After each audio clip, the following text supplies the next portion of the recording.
चलो next topic 3.4.2 सांद्रता के साथ चालकता।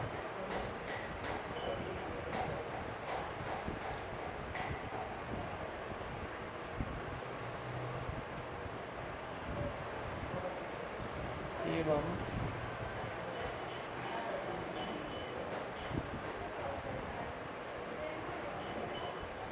मोलर चालकता में परिवर्तन।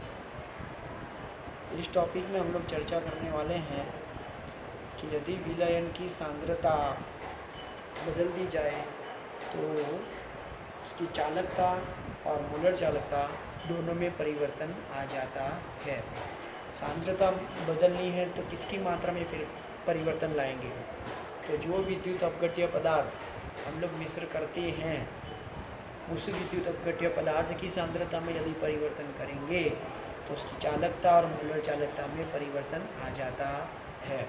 विद्युत अपघट्य पदार्थ आप लोग चाहे प्रबल लो या निर्बल लो, उससे कोई फर्क नहीं पड़ता है, लेकिन अगर उसकी सांद्रता में परिवर्तन कैसे करेंगे तो चालकता में कैसे परिवर्तन आएगा? तो ध्यान रहे, विद्युत अपघट्यों की जो सांद्रता है उसको घटाने पर मोलर चालकता हमेशा घटती है। अर्थात संबंध ये हुआ कि सांद्रता और चालकता दोनों सीधे संबंध में हैं। सांद्रता बढ़ाओगे तो चालकता बढ़ेगी, सांद्रता घटाओगे तो चालकता में कमी आती है। ऐसा क्यों हो सकता है? तो ऐसा इसलिए हो सकता है क्योंकि जैसे ही हम लोग विद्युत अपघट्य पदार्थों की सांद्रता कम करते हैं तो स्वाभाविक है आयन भी कम उत्पन्न होंगे, और जो विद्युत का वहन आयन करते हैं उनकी संख्या यदि कम है तो चालकता भी कम ही होगी। ठीक है, तो इसका मतलब ये हुआ कि तनुकरण करने पर प्रति इकाई आयतन में विद्युत धारा ले जाने वाले आयनों की संख्या घट जाती है। तो जैसे जैसे आप लोग सांद्रता में कमी लाओगे तो प्रति इकाई आयतन के अंदर जो तनुकरण है वो बढ़ता जाएगा, ठीक है ना, और आयनों की संख्या धीमे धीमे कम होती जाती है। इससे विद्युत धारा जो है वो कम मिलेगी, अर्थात सांद्रता भी कम हो जाएगी। ठीक है, चलो, किसी भी सांद्रता पर विलयन की चालकता उस विलयन के इकाई आयतन का चालकत्व होता है। मतलब कि जैसे हम लोगों ने ये विलयन लिया, ठीक है, उसके अंदर विद्युत अपघट्य पदार्थ ऑलरेडी जो है हम लोग मिश्र कर चुके हैं, तो वो कोई ना कोई मात्रा तो रखती ही है। तो विद्युत अपघट्य की जो मात्रा है वो सांद्रता ही है। तो उस सांद्रता पर जो भी आप लोगों को विलयन की चालकता मिलती है वो चालकता सही में क्या है? तो इकाई आयतन का चालकत्व होता है। ठीक है ना, तो हम लोग तो पढ़ चुके हैं ना पिछली बार कि भाई G=K, ठीक है ना, A/L। तो अगर आयतन इकाई होगा, लंबाई इकाई होगा, तो चालकत्व और चालकता दोनों क्या हो जाएंगे? इक्वल्स, ठीक है ना, G और K दोनों इक्वल हो जाएंगे। तो प्रति इकाई आयतन के अंदर जो चालकत्व है वो ही चालकता होती है। तो वो सूत्र हम लोगों ने कैसे लिया था कि जैसे कि G=K × A/L, ठीक है। अब यहाँ पर जो A और L मानो कि दोनों ही इकाई हो जाएं, अनुप्रस्थ काट क्षेत्रफल 1 हो जाए, ठीक है, अनुप्रस्थ काट क्षेत्रफल 1 हो जाए, लंबाई भी 1 हो जाए, तो दोनों कैंसिल हो जाएंगे। तो अब क्या होगा कि प्रति इकाई आयतन के लिए अब चालकता ही क्या हो गई? चालकत्व, और चालकत्व ही क्या हो जाएगा? चालकता हो जाएगा, क्योंकि दोनों का मूल्य अगर हम लोग 1 लें तो कैंसिल होकर क्या रहेगा? सिर्फ हमारे पास 1। कब? जब A=1 हो और L=1 हो, मतलब कि इकाई के आयतन के लिए। तो किसी दी गई सांद्रता पर एक विलयन की मोलर चालकता, अब हम लोग मोलर चालकता की बात करते हैं। पहले हम लोगों ने अभी किसकी बात की? चालकता के लिए, तो ये हमारा फर्स्ट था, चालकता K के लिए। अब हम लोग बात करते हैं मोलर चालकता, क्योंकि सांद्रता के साथ चालकता हो गया, अब मोलर चालकता में कैसे परिवर्तन आता है वो हम लोग देख रहे हैं। तो अब हम लोग बात करते हैं मोलर चालकता के लिए। चलो, किसी दी गई सांद्रता पर एक विलयन की मोलर चालकता उस विलयन के V आयतन का चालकत्व होता है। तो अगर हम लोग उसका आयतन V कर दें, अर्थात अनुप्रस्थ काट क्षेत्रफल हम लोग उसकी जगह आयतन ले लें, तो क्या होगा, तो फिर वह चालकत्व हो जाता है। ठीक है, तो वो चालकत्व ही उसका क्या हो जाता है, मोलर चालकता हो जाता है। ये कैसे हुआ, तो हम लोग लिख रहे हैं कि भाई चालकत्व G इक्वल्स टू चालकता K into A divide by L। अब हम लोगों ने क्या कहा, किसी भी सांद्रता पर जो मोलर चालकता है वो किसके बराबर है, जब उसका आयतन V हो जाए। ठीक है ना, आयतन V कब होगा, कि जब हम लोग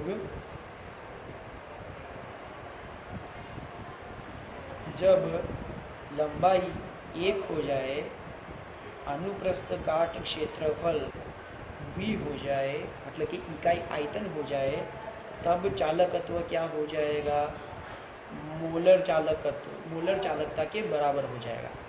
तो इकाई आयतन के लिए किसी भी सांद्रता पर अगर आप लोग अनुप्रस्थ काट क्षेत्रफल की जगह पर आयतन लेते हो, ठीक है, तो वो V आयतन जो है, तब जो चालकत्व है वो किसके बराबर हो जाएगा, मोलर चालकता।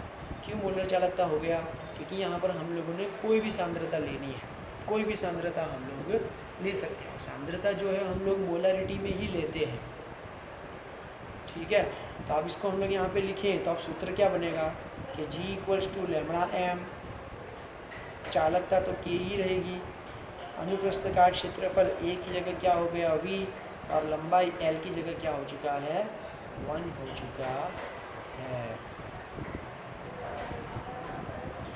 ठीक है, तो हम लोगों ने यहाँ पर परिभाषित किया किसको, पहले तो चालकता को परिभाषित किया, उसके बाद हम लोगों ने मोलर चालकता को परिभाषित किया है। इसके लिए हम लोगों ने क्या बोला कि प्रति इकाई लंबाई और प्रति इकाई अनुप्रस्थ काट क्षेत्रफल के लिए उसका चालकत्व ही चालकता हो जाती है। और हम लोगों ने क्या समझा कि भाई सांद्रता के साथ चालकता सीधा संबंध रखती है। सांद्रता में कमी करोगे अर्थात तनुकरण करोगे तो चालकता में कमी आएगी। अभी तक हम लोगों को ये संबंध चालकत्व के लिए, मतलब कि मोलर चालकता के लिए ज्ञात करना बाकी है। अभी तो हम लोगों ने सिर्फ इसको परिभाषित किया है। कैसे परिभाषित किया कि भाई किसी भी सांद्रता पर अगर हम लोग इकाई आयतन लेते हैं और आयतन के अनुसार अगर हम लोग चालकत्व लेते हैं तो वो चालकत्व मोलर चालकता में कन्वर्ट हो जाता है। इसके लिए हम लोग अभी आगे थोड़ी देर में बताएंगे। चलो, पहले तो ये चीज़ हम लोगों को समझ में आ चुकी है। तो अब आप लोगों को इस समीकरण से, इस सूत्र से आप लोगों को क्या समझ में आ रहा है, ये सूत्र ये बता रहा है कि आयतन के हिसाब से मोलर चालकता सीधे संबंध रखती है। उसका मतलब कि अगर आप लोगों ने आयतन बढ़ा दिया तो मोलर चालकता बढ़ेगी। अब आयतन हम लोग कैसे बढ़ाते हैं, सांद्रता बढ़ाने पर आयतन नहीं बढ़ता है, ठीक है ना, ज़्यादा कोई फ़र्क नहीं पड़ता है।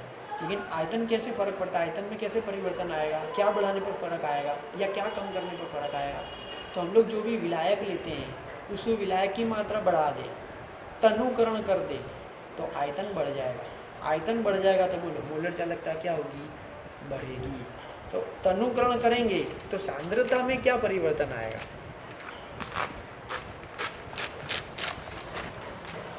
अगर हम लोग तनुकरण करते हैं तो तनुकरण करने पर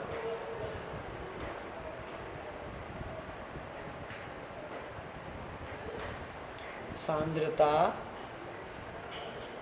घटती है और मोलर चालकता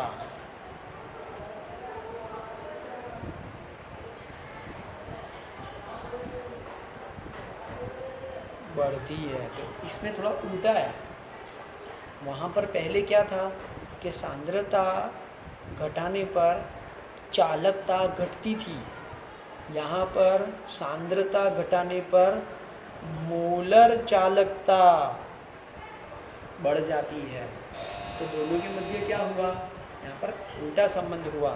तो उल्टा संबंध आप लोग लिख सकते हो कि सांद्रता is inversely proportional to molar चालकता। सांद्रता जब घटती है तो सांद्रता कैसे घटती है, तो हम लोग विलायक की मात्रा बढ़ा देते हैं, तनुकरण कर देते हैं, और जब तनुकरण करेंगे तो सांद्रता घटेगी और मोलर चालकता बढ़ेगी। लेकिन ऐसा क्यों हुआ, मोलर चालकता क्यों बढ़ रही है? ऐसा इसलिए होता है क्योंकि कुल आयतन बढ़ जाता है, लेकिन उसमें विद्युत अपघट्य पदार्थ तो जितना आप लोगों ने पहले लिया था उतना ही होता है। तो हम लोग अगर 1 मोल विद्युत अपघट्य पदार्थ लेते हैं तो पहले तनुकरण करने से पहले आयतन कम था, उसको घूमने के लिए जगह कम मिलती थी, लेकिन जैसे ही तनुकरण कर दिया आयन की संख्या तो उतनी ही है, सांद्रता तो उतनी ही है, लेकिन तनुकरण करने पर कुल आयतन बढ़ जाता है। और जब तनुकरण करेंगे कुल आयतन बढ़ेगा तो आयनों को घूमने के लिए अधिक अवकाश मिलेगा और वो सरलता से अपना स्थानांतरण कर सकते हैं, जिससे विद्युत का वहन भी सरलता से हो जाता है। तो इसी तरह से तनुकरण करने पर भले ही सांद्रता में कमी आती हो परंतु मोलर चालकता बढ़ती है, क्योंकि आयनों को घूमने के लिए अधिक अवकाश प्राप्त होता है।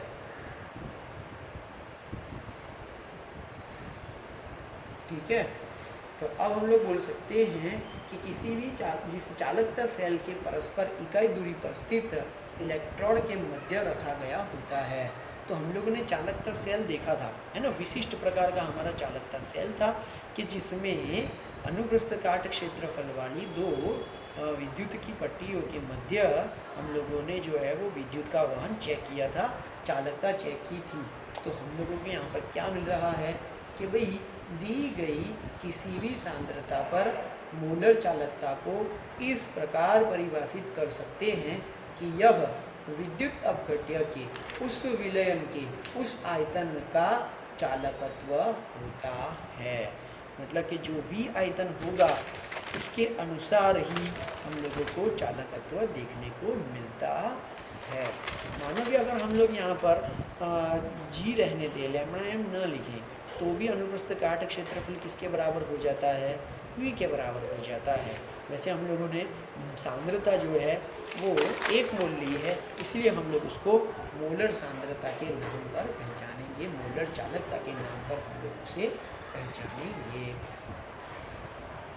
तो हम लोग जैसे भी कोई भी मोलर चालकता ज्ञात करते हैं तो वो जो 2 प्लेट्स थी उन 2 प्लेटों के बीच में जो विलयन था उसका पूरा आयतन हम लोगों को घेरना पड़ेगा। तो पूरा जो आयतन होगा उसके हिसाब से हम लोगों को समझना पड़ता है, क्योंकि चालकता जो है वो पूरे विलयन के लिए हम लोग नहीं ले सकते हैं कि उन 2 प्लेट के मध्य जितनी भी जगह होगी वो पूरा आयतन ही हम लोगों को मानना पड़ेगा और उसके अंदर ही इलेक्ट्रॉन जो है या विद्युत का वहन जो है वो होता रहता है। अब आगे, जिसे चालकता सेल के परस्पर इकाई दूरी पर स्थित इलेक्ट्रोड के मध्य रखा गया था एवं जिनका अनुप्रस्थ काट क्षेत्रफल इतना बड़ा है कि वह विलयन के उस पर्याप्त आयतन को समायोजित कर सके जिसमें विद्युत अपघट्य का 1 मोल घुला हो। तो आप लोगों को क्या करना पड़ेगा कि भाई जो चालकता सेल होती है उसमें जो ये पट्टियाँ थीं, ठीक है, उनको हम लोगों ने जैसे यहाँ पे जॉइंट किया था, हम मानो कि ये जो ट्यूब है तो ये ट्यूब का ये पूरा हिस्सा जो है वो हम लोगों को ध्यान में लेना है और ये पूरा हिस्सा जो है वो आयतन कहा जाता है, लंबाई चौड़ाई गुणे ऊंचाई, ठीक है ना, क्योंकि वो पूरी ट्यूब होती है। तो पूरा अनुप्रस्थ काट क्षेत्रफल उसका इतना बड़ा हो जाता है कि उसके पूरे आयतन को हम लोगों को समायोजित करना पड़ेगा।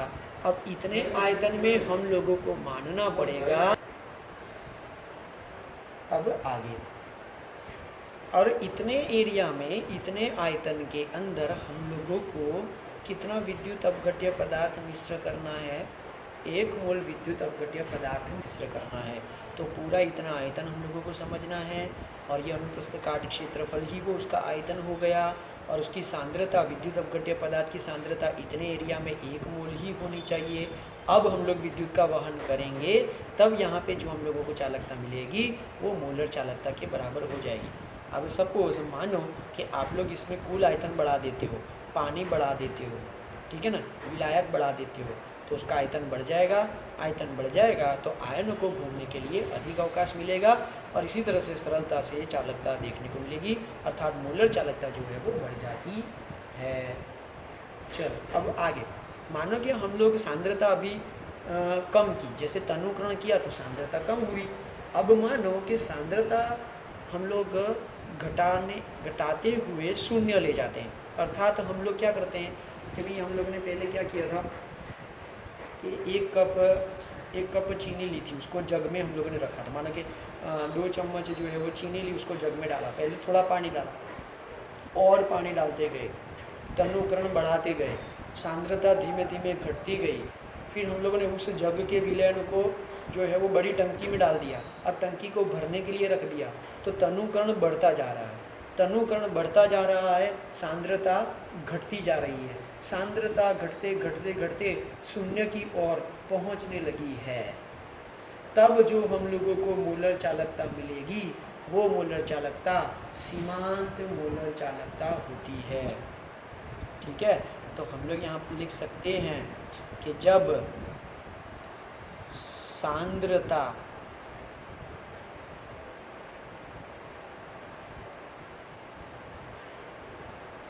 शून्य की ओर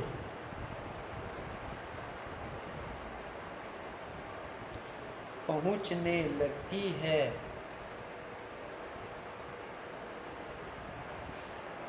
तब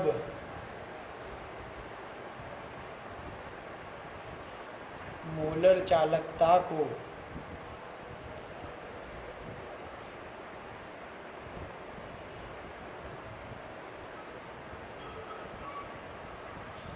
सीमांत